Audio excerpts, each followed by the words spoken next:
Es así como entonces, por favor, recibamos con el respeto que él se merece la admiración del señor Belmonte.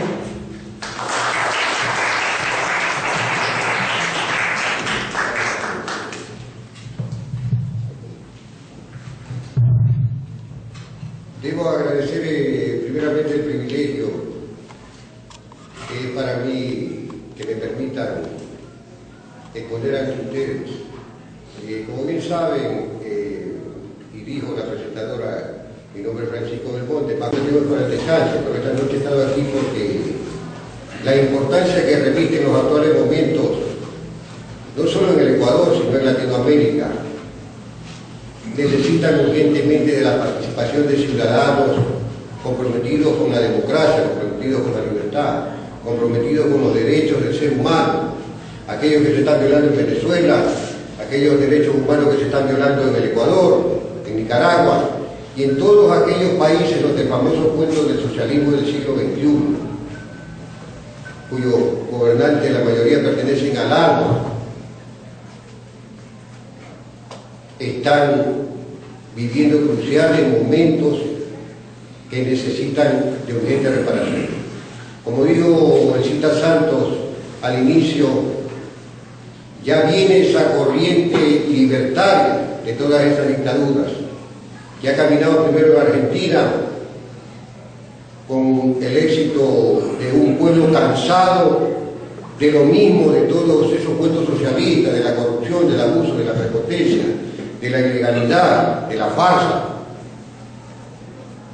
Caminó hacia Venezuela, de polo a polo del continente sudamericano, y va a rebotar. Desgraciadamente, con la aprobación de las enmiendas, que fueron un cuento más de la farsa correísta, se está viviendo un retroceso en el Ecuador, porque el famoso cuento de la reelección no es nuevo. En los años 80, cuando Latinoamérica caminaba al retorno de la democracia, después de 40 dictaduras, Argentina, Chile, Ecuador, después de 40 dictaduras militares, el tema de la región era no permitir ninguna clase de reelección. En los 17 países de América Latina, lo único que permitía la reelección era Cuba, República Dominicana, sabemos por qué, Nicaragua. De ahí en ningún país se permitía la reelección. Es a mediados de los 90, con Fujimori, que en los 93 confecciona su constitución para ser reelegido, que empieza esa corriente reeleccionista. De Perú se mueve al Brasil en el 98, se mueve a Colombia en el 2004 con las ambiciones del presidente Uribe de reelección en el 2004 y gana las elecciones en el 2006. De ahí, en el 2009, con Chávez, a través de una reforma, ostentando todos los poderes del Estado, consigue la reelección sucesiva y después, por medio de un referéndum, en febrero del 2009 consigue la reelección definitiva, que es lo que persiguen todos estos gobiernos socialistas. La pregunta es ¿por qué y para qué? El presidencialismo del cual nace ese deseo de reelección, que es netamente estadounidense, da paso a esa corriente reeleccionista en América Latina, con una gran diferencia de los sistemas institucionales en Estados Unidos, porque la base del sistema democrático moderno, que se cimenta en un Estado de derechos de las naciones, a través de las cuales han sido confeccionadas tantas constituciones modernas, es la división de poderes, la total independencia de esas instituciones en su accionar, regla que no se ha cumplido con los famosos presidentes del famoso socialismo del siglo XXI, porque si es cierto que fue el retorno de la democracia el que trajo el implante de la llamada democracia neoliberal, que fue un terrorismo político que llevó a los países de Latinoamérica a la debacle económica, que propulsó la migración por los cierres bancarios, por los delitos financieros, y un pueblo justamente resentido por esa serie de delitos y por la forma en cómo les afectaron, quiso buscar una alternativa, pero salieron los mismos pillos, porque cuando un político se presenta al pueblo, no debe preguntarle qué es lo que representa, sino a quién representa, porque los grandes poderes utilizan a los políticos para camuflarse, los utilizan como biombo.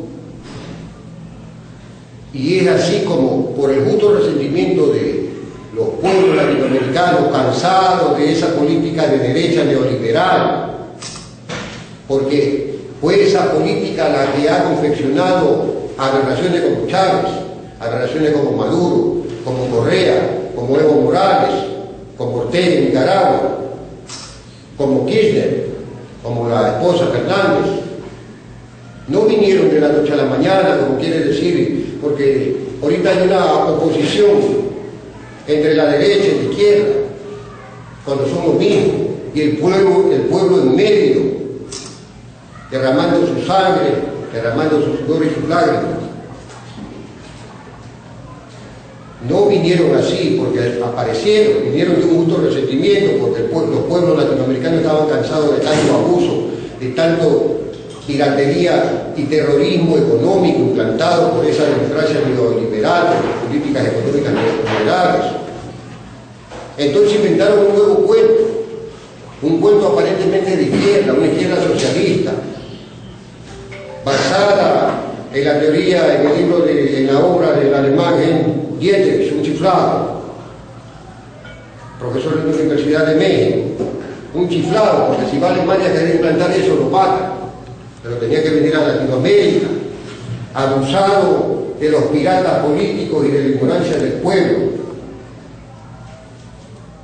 e implantan el famoso socialismo del siglo XXI, que no es más que una farsa. Y dentro de esa farsa, las constituciones confeccionadas bajo esa vía hablan de una democracia participativa.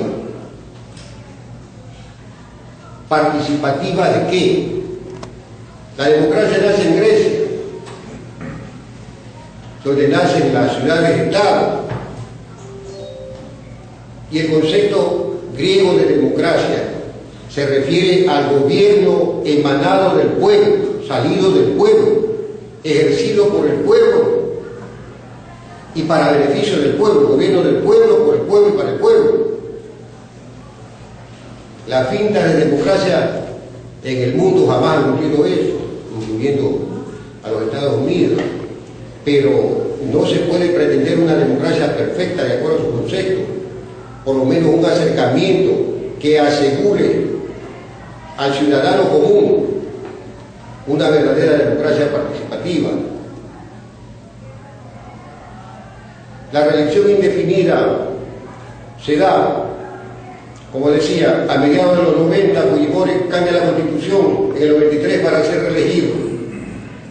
Uribe la cambia en el 2004 para ser reelegido en el 2006. En el 98 la cambian en Brasil. En el 99 la cambia Chávez.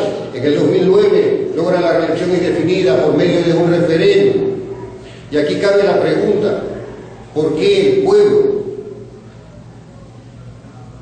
en tantos países como en Venezuela, como en Nicaragua, ha permitido esa reelección indefinida, que en países con una institucionalidad tremendamente débil, con un irrespeto absoluto a la división de poderes, que es la que garantiza la seguridad y el derecho del ciudadano, se ha permitido una reelección indefinida? Porque el fenómeno de la reelección no solamente apunta a la reelección indefinida, hay 5 tipos de reelección. Primero, la no reelección total, que en los años de los 80, a excepción de Cuba, de República Dominicana y de Nicaragua, todos los países ejercían la no reelección total. El segundo tipo de reelección es la reelección consecutiva abierta, lo que da derecho a un gobernante a gobernar por otro periodo consecutivo y a volver a postularse después de cierto tiempo. El otro tipo es la reelección consecutiva alterna, que le da a un gobernante el derecho de volver a postularse después de un periodo en que venga otro gobierno. El otro tipo de reelección, como dije, es la negación a la reelección total. Y el último, la reelección indefinida, que es el que han tomado los presidentes de corte socialista del siglo XXI para perpetuarse en el poder. ¿Por qué? Hablan de continuidad de proyectos que no existen y nunca han existido. Para ellos es una cuestión de vida o muerte, porque cuando los piratas robaban los tesoros, los guardaban en un cofre y los iban a esconder a una isla, a un túnel. En la actualidad todos esos gobernantes corruptos, cuyas corrupciones repletan la red, repletan los periódicos, repletan los medios de comunicación de la prensa, no opositora, sino de la prensa libre. Entonces ellos tienen esos baúles de piratas políticos y financieros llenos de corrupción y no van a permitir, no quieren permitir bajo ningún motivo que otro gobierno distinto al de ellos venga a capitalizar esos actos de corrupción. Para ellos, la represión que despegan contra el pueblo es ese factor fundamental de vida o muerte, porque saben que una vez que venga otro gobierno o una mayoría en el Congreso, como lo que ha pasado en Venezuela, ellos no solamente van a estar afuera, sino que van a ir enjuiciados, van a ir a la cárcel. La democracia participativa en el caso del Ecuador, en la sección quinta, que habla de participación ciudadana, el artículo 1 dice: todo ciudadano tiene libre derecho de postularse a cualquier elección. El artículo 17 habla de que todo ciudadano tiene el derecho supremo a participar activamente en la vida política, cívica y comunitaria del país. Pero dígame usted, ¿cómo se puede participar un simple ciudadano en la vida política o ejercer su derecho a ser elegido en democracia? Si en la sección quinta, la misma Constitución que habla de los partidos políticos, dice que los partidos políticos tienen el derecho para presentar candidatos a sus militantes, a sus simpatizantes o no afiliados. Es decir, la democracia participativa habla del derecho del ciudadano a acceder al poder, porque ese es el primer derecho del ciudadano. Si usted mantiene una casa aquí en Nueva York, o se incendia una casa aquí en Nueva York, puede ser de ladrillo, puede ser de madera, pero esas bases, que son 5, 6, 7, 8 pies hacia abajo, las bases permanecen intactas. Y la base suprema de la democracia, ejercida en Atenas, donde se elegía a los representantes del pueblo por sorteo, porque ya los griegos avisoraron que los políticos, unos tenían mayor capacidad de oratoria, otros tenían dinero, otros tenían influencia. Entonces, en la competencia política, en la ley política, habiendo ese ventajismo y esa desventaja del pueblo, ¿cuándo el pueblo iba a acceder al poder?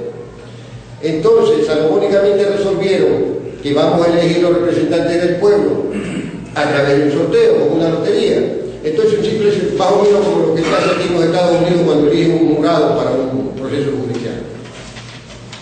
Entonces, a un simple ciudadano le llegaba que era asambleísta en representación del pueblo griego, de alguna ciudad, estado de Grecia. Entonces,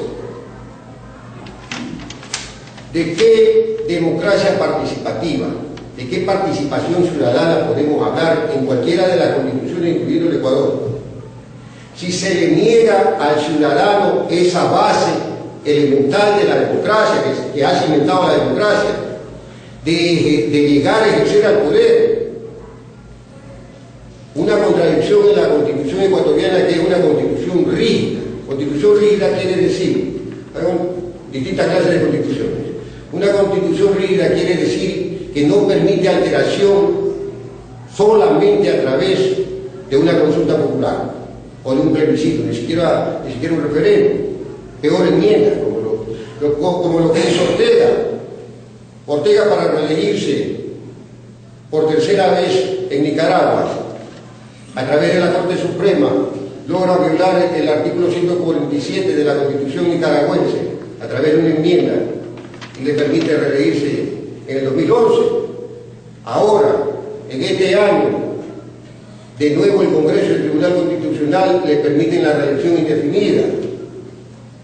Es decir, lo que pasó en el Ecuador hace poco, con la aprobación de esas enmiendas que mañosamente el gobierno disfrazó, porque cuando un gobierno que se quiere perpetuar en el poder hace una consulta, hace un referéndum, hace un plebiscito o hace una enmienda, lo único que está haciendo es legalizar lo que ya está dictado. Legalizar lo que ya está dictado. ¿Por qué? Porque un gobierno apoderado de todas las instituciones del Estado y de la maquinaria del Estado tiene el poder suficiente para alterar lo que se le dé la gana, más aún cuando el pueblo lo permite. Ahí tenemos el ejemplo de Venezuela, millones de venezolanos que han venido durante estos años derramando sangre y sudor en las calles. No fue en vano, lograron una mayoría en el Congreso. Pero mire usted el mismo caso de Venezuela, un político como López y un político como Capriles,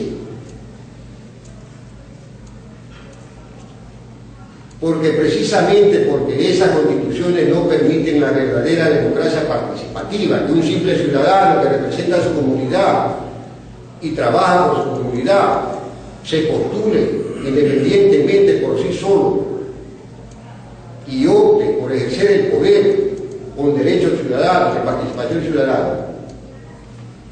Tienen que buscar los partidos políticos, aquellas partidocracias de que se habla en Latinoamérica, de que se habla en el Ecuador, todavía existe. Usted ve en el Ecuador, actualmente democracia sí, propiedad de Gustavo Larrea, que fue ministro de Correa y que no se peleó con Correa. Él renunció porque quería ser presidente, porque pensó que con su gestión, porque en esta democracia los políticos creen que por ejercer un cargo y tener la prebenda del poder, ganar dinero, buenos sueldos, creen que le han hecho un gran servicio a la patria y que el pueblo les debe pagar, religiéndolo con dignidades populares. Mire usted, en el conflicto entre Perú y Ecuador, el general Gallardo, cuenta por ahí una leyenda romana que un general le dieron que firme una rendición y metió la mano en el candelabro para no firmarlo. Las Fuerzas Armadas de las cuales yo fui parte, que no solamente el alto mando, los oficiales y la tropa, jamás quiso firmar la pretendida paz entre el Perú y el Ecuador. Y se firmó después de haber derramado sangre de lado y lado. Y el Ecuador tuvo que reducir el mapa y entregó sus derechos de salida al Amazonas. Y el general Gallardo, que era el ministro de Defensa Militar de esa época y parte del alto mando, firmó. Y cuando firmó lloró, pero no se quemó la mano, ni se la cortó. ¿Y qué pasó? En las próximas elecciones, 2 veces consecutivas reelegido diputado. ¿Por qué? Porque todo funcionario, todo alto funcionario de un gobierno cree que le ha hecho un grato servicio a la patria, ostentando el poder y ganando dinero. Entonces, ¿de qué democracia participativa estamos hablando? La reelección indefinida sigue avanzando, sigue galopando. Ahí tenemos Brasil. La presidenta Bachelet quiere un tercer periodo. También está optando por la reelección indefinida. Dilma Rousseff En Brasil también está optando por la tercera reelección.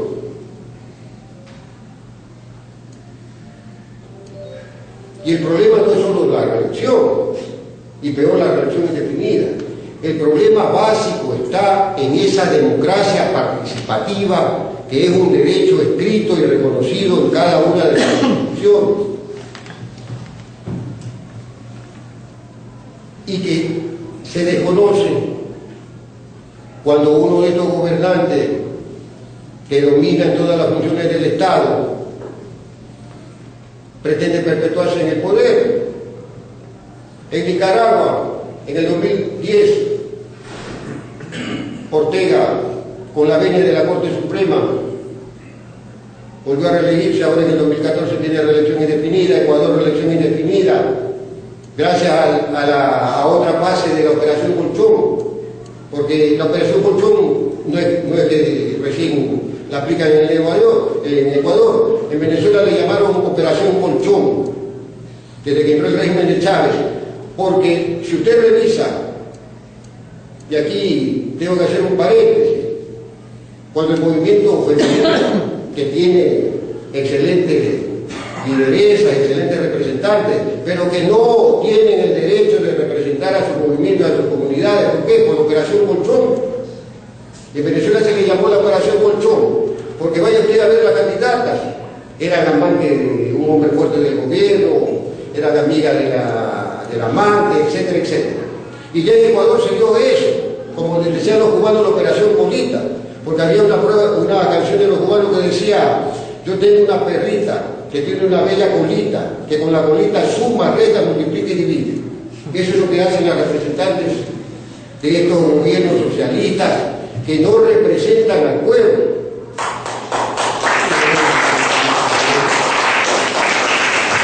Que no representan al poder, que son una vergüenza para el movimiento feminista, porque no es un avance real del movimiento feminista en la política, no lo es. Hace unos días, cuando llevaron los colchones a la Asamblea del Ecuador, simplemente lo hicieron público.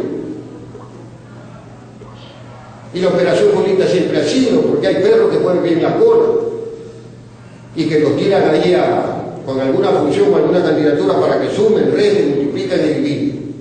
Y también lo hay del género femenino, ¿no? Que deben moverla más. Entonces, cuando hablamos de una democracia participativa versus la reelección indefinida, ya la sola reelección consecutiva, alterna, abierta, alterna, cerrada, que no permite más reelección, atenta contra esa democracia participativa. Esa democracia participativa que no solamente es soslayada por el poder, que ejerce el poder ejecutivo, cualquier poder, que es soslayada por los disidentes, por exfuncionarios, por políticos. Fíjese usted, que es soslayada por los mismos partidos políticos, porque los tribunales electorales han introducido el fenómeno, como en Estados Unidos, de las elecciones primarias. Pero mire, yo aquí asistí a una elección primaria donde el candidato a la elección primaria es el mismo que ha sido 5 veces y ha perdido elecciones. O sea, no hay más. No hay más. Si el siglo XIX fue el siglo de los caudillos militares, el siglo XX fue el siglo de los hombres necesarios, de aquellos que no podían faltarle al Estado, a las masas, porque no se perdía la democracia, el Estado no subsistía. Y el siglo XXI es el siglo de los mesías, de los pacientes mesiánicos, de aquellos que se creen nacidos con una estrella, embestidos por poder divino para representar al pueblo. Si usted le pasa la historia latinoamericana de los gobiernos llamados progresistas, de corte neoliberal, quienes quebraron Venezuela, quienes quebraron Argentina, quienes quebraron Ecuador y tantos países de Latinoamérica, eran las élites económicas e intelectuales, gente graduada en Harvard, graduada en Columbia, graduada en las mejores universidades del mundo. Ahí está un pillo contumaz, retornado con la venia de este gobierno, Alberto Dají Garzosi, que robó cientos de millones de soles en ese tiempo, que era vicepresidente de la Arca del Estado a través de los gastos de reserva. Ahí sale al lado de Nebot, que representa a ese liberalismo, a ese neoliberalismo, queriéndole dar lecciones de economía al gobierno. La cantante ecuatoriana Silvana Ibarra, que también fue diputada del Congreso Nacional del Ecuador por ser comadre del loco Andalá Bucarán, el tiempo de que gobernaba el Rotosío. La cantante Silvana Ibarra, hay un artículo en El Universo, usted puede buscarlo, devolvió $5.000 que Alberto Dají Garzosi le había dado para que le grabe una canción del tío que es compositor Nicasio Zapata. Es decir, lo que negó este gobierno y sigue negando que fue y alega que fue un perseguido político, ese pillo, fue una realidad. Porque aquel que toca un centavo de la arca del Estado es un pillo y comete un delito. Esos son los extremos en que se debate la democracia participativa, la participación ciudadana. De un lado el poder del gobierno de turno y de otro lado el poder de aquellos políticos que se creen con el derecho divino de seguir gobernando. O sea, cuando hablamos de reelección consecutiva, de reelección indefinida, no tenemos que referirnos únicamente a los presidentes, al Ejecutivo o a los poderes del Estado. Tenemos que empezar por referirnos también por las bases políticas, los partidos, los movimientos que no le dan derecho al verdadero pueblo.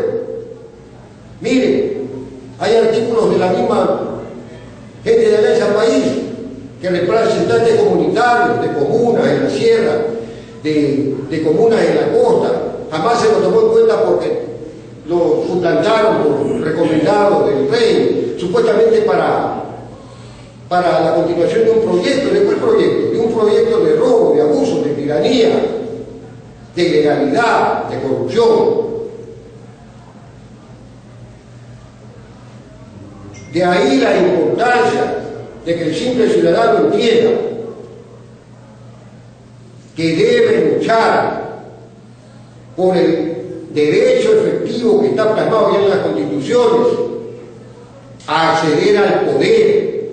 Porque ahora se ha creado la socialización, esa palabra da vergüenza, se socializa cuando no va a poder. Se ha creado la socialización de las leyes y quienes se prestan para ir a socializar, que a veces son personas de buena voluntad que quieren hacer su voz, y la mayoría son allegados al gobierno, simpatizantes, que por ahí quieren algún cargo o tomarse una foto con algún funcionario. Entonces socializan lo que ya está dictaminado, y cuando socializan utilizan a aquellos que se prestan para esa socialización. ¿Para qué? Para ir a recibir un informe al mandamás y decir, mire, la ley está socializada, y para publicarla en los medios de prensa y decir que han consultado al pueblo. Mire usted, la Constitución ecuatoriana habla de la silla vacía, y hizo bien, porque todavía está vacía, sigue vacía y seguirá vacía, porque supuestamente la silla vacía es una silla que tiene que tener cada organismo público para que haya un ciudadano con voz y voto, pero todavía sigue vacía. Vienen a llamar silla vacía. porque debieron llamarla así a ocuparse, ¿no? Por algo, pero sigue vacía.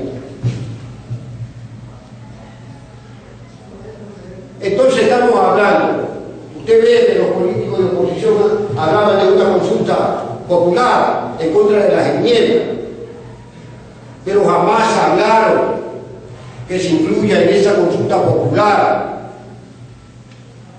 el derecho a acceder al poder de un simple ciudadano. Y lo van a hablar, estoy hablando yo esta noche, y yo voy a impulsar que si se hace una consulta como debe ser, como se debe hacer, como se debe exigir, para derogar las enmiendas que primeramente son inconstitucionales. Pero mire, yo no sé si es oposición o le falta un poco, o algunas neuronas le funcionan mal, o utilizan un cinismo descarado, porque la experiencia de todas las reformas que han habido en la región cuentan de una enmienda camuflada con otros cambios, porque en Ecuador Rafael Correa camufló la enmienda de reelección indefinida con 16 otras enmiendas. Y mire usted, le siguen el juego, o por estupidez, o porque les conviene, porque la moda de los políticos de hoy, como decía el autor del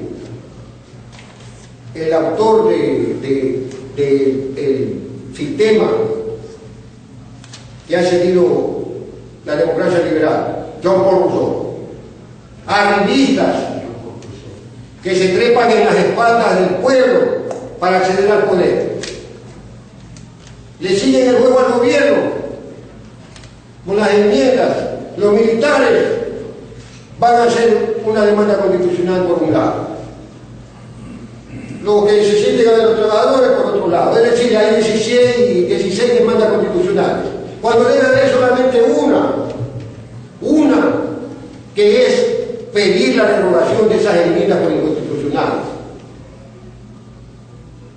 Y conjuntamente el pueblo debe exigir que con la derogación de esas enmiendas y esa consulta se le dé al pueblo, al simple ciudadano, el derecho a la democracia participativa, a la participación ciudadana, a través de abrir la vía libre, para que un simple ciudadano respaldado por firma de su comunidad pueda acceder al poder, a una representación pública.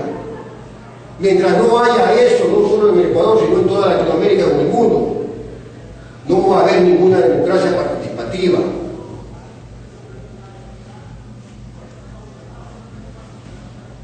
La pregunta es, ¿qué hacemos? ¿Qué hace el pueblo entre estos dos poderes? Los políticos profesionales que se llaman oposición y quieren regresar, quieren ostentar el poder, y el poder.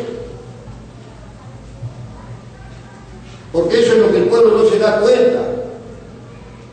Yo he visto un sinnúmero de videos en las redes sociales, en la televisión, y en el rechazo que hubo a las enmiendas en la Asamblea Nacional de Ecuador, ¿a qué político usted ve pues, de esos de la oposición? Usted no lo ve a Legó, usted no lo ve al prefecto de la SUAY, usted no ve a Lazo, usted no ve a Carlos Vera, a los defensores de la democracia. ¿Dónde están? ¿Le tienen miedo a los caballos? ¿Le tienen miedo a los policías? ¿Le tienen miedo a la cárcel? Cuando un político que defiende al pueblo sabe que la política honesta y verdadera cuesta sangre, cuesta muerte, cuesta cárcel. ¿Cómo abrimos ese acceso para que conjuntamente con la petición de la derogatoria de esas enmiendas inconstitucionales y abusivas, el pueblo acceda al libre derecho al ejercicio del poder? Lo permitirán los políticos cuyo negocio es la política, cuya cuchara es la política. Lo permitirá el poder. Eso no importa. Lo que importa es lo que el pueblo haga y lo que el pueblo logre. Pero para que el pueblo haga y logre, tiene que saber a dónde ir, tiene que entender la realidad de las circunstancias, de que está escrito, porque en derecho se dice lo que no está escrito no existe. Miren, la Constitución ecuatoriana habla del poder constituido y dice que la Asamblea Nacional del Ecuador y todo organismo con potestad normativa, es decir, con la potestad de confeccionar leyes, debe regular, coadyuvar a que los derechos constitucionales se plasmen en la letra por medio de la confección de la ley y en la práctica, o sea, en la realidad efectiva. Con las enmiendas se violó el artículo 100, la sección tercera. Y usted ve aquellos que han sido afectados con las enmiendas que están pretendiendo llevar a cabo demandas constitucionales separadas, siguiéndole la trama, siguiéndole el show al gobierno, porque son la misma cosa. Devore la misma cosa que la oposición, Lazo la misma cosa, si ellos fueron los que quebraron el país. El feriado bancario del Ecuador, propiciado por la misma guarda, educado aquí, que está el profesor en Harvard, un perro fenicio de allá del Líbano. Usted revise la política en Latinoamérica, son los libaneses los que se adueñaron de la política. Ahí tiene usted a Nadal Bucaram, lo tiene a Menem en la Argentina. ¿Qué hizo Menem en la Argentina? Reformó la Constitución para postularse en el 94. En el 94 reformó la Constitución. ¿Qué hizo Kirchner en el 2007? Enmendó la Constitución para dejar de heredera a su esposa, porque el otro fenómeno es eso, la herencia política, la herencia conyugal. Usted lo vio a Violeta de Chamorro ahí en Nicaragua. Ahora la señora Heredia, esposa de Ahumada, también es una candidata fuerte para elegirse presidenta. Figúrese usted. Y usted ve en el Ecuador, por ejemplo, el hijo de Loco Bucaram es congresista. La mujer del hijo de Loco Bucaram, que era animadora de un programa por ahí, que va a ser congresista. Y usted ve toda la luminaria de la televisión, del deporte, que no representan al pueblo, porque no lo representan, porque aquellos que representan al pueblo son integrantes de aquellas comunidades populares que viven y sufren día a día esas necesidades y que luchan y han luchado por esas necesidades. Esos son los verdaderos representantes del pueblo. No son aquellos que vienen por la operación Bolita y la operación Colchón, como ahora voy a decir aquello y aquella para no discriminar, usando la retórica socialista del siglo XXI, porque cambiaron incluso la retórica para hacer la democracia más participativa. Ahora ya no puedo hablar yo, porque antes los escritores que sabemos de eso, antes pues el ser humano definía a toda la raza humana, hay que decir ser humano y ser humano, ser humano y ser humano, porque si no me acusan de discriminación, por supuesto. Entonces cambiaron hasta la retórica, la manera de expresarse, para hacer, según ellos, más efectiva la democracia participativa. Pero hoy, yo esta noche, estoy hablando de cuál es la verdadera democracia participativa, dónde empieza.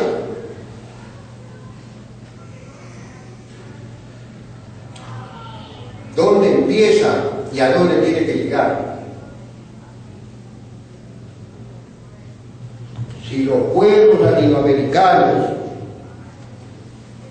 no empiezan a accionar y siguen bajo la tutela del supuesto liderazgo de los políticos profesionales, sea que sean los que tengan el poder o lo que se llama la oposición,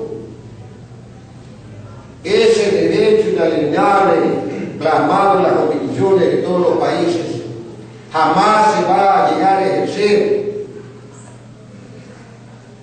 Porque una cosa es lo que está escrito, por ahí dicen que el papel aguanta de todo, y otra cosa, y voy a usar el término que utiliza el alemán Heinrich en sus panfletos de socialismo del siglo XXI, otra cosa es la realidad efectiva.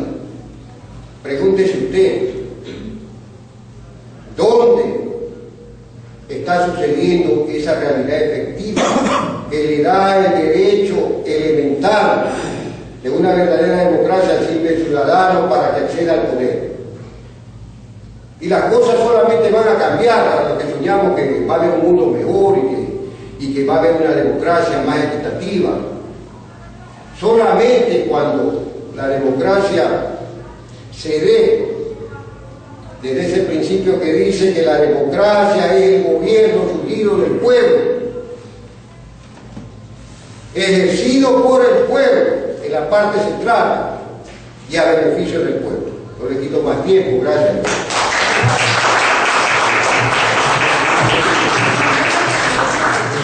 Sí, porque vamos ya para concluir a la sesión de preguntas y voy a invitar a la doctora Ruth Cortés para también que del tema que ella puso.